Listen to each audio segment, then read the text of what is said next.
We're continuing on in the 23rd Psalm, and today's topic is the verse that says, He restores my soul. We've already said, the Lord is my shepherd, I shall not want. He makes me lie down in green pastures. And now we're looking at the part that says, He restores my soul. We started out in the right order with the Lord being our shepherd, our guide, the one who leads us, who makes us find a place of rest, and then on to these still waters where He has made clear and drinkable water, the best water that He's found for us. And now He restores our soul. So it doesn't really help to lie down in green pastures if our minds are constantly twirling. Green pastures are a place to recognize His goodness all around us, but if that doesn't happen, there's no restoration of the soul. And it won't benefit us to follow Him to the still waters if we dig in our heels and complain that we're not allowed to drink from that other pond that we passed along the way.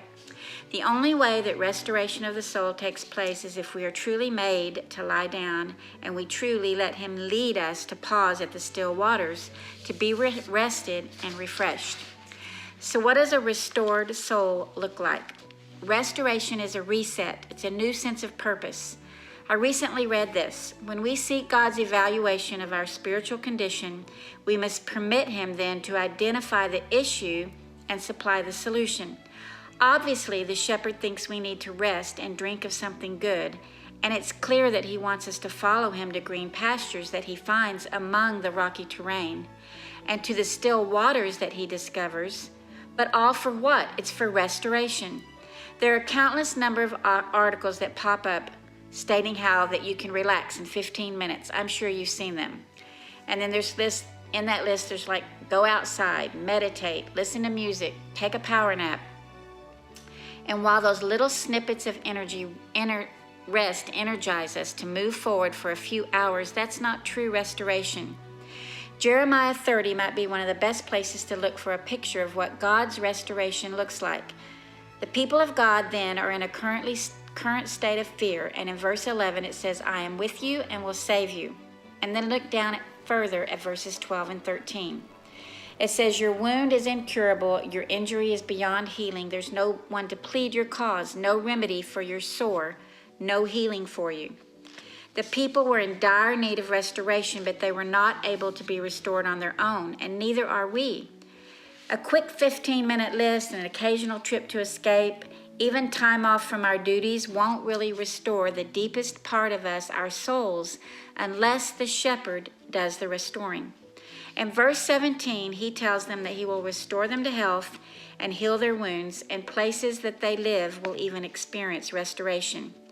And then out of restoration comes the evidence of restoration. Think about a house that's being restored. It first takes tearing down the building, then it takes a skilled builder to raise it up again to something greater than the first. But then after that comes the habitation of the new residents.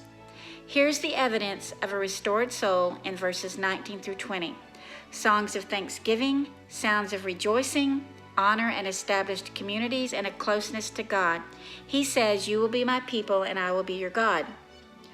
All of those things I mentioned before are great breaks in our busyness, but true restoration only comes when we follow Him daily, obey His directives to pause where He leads, and linger until what comes out of our mouth and hearts is something new. Instead of bitterness comes thanksgiving. Instead of wails of sorrow, we begin to rejoice. And little by little, it's obvious that restoration has taken place and new residents of peace and fear have moved in. I personally think that He restores my soul daily, and it takes a lifetime of following, straying, falling, being carried, stumbling, and having my head lifted over and over again as I follow the shepherd onward to more and to better.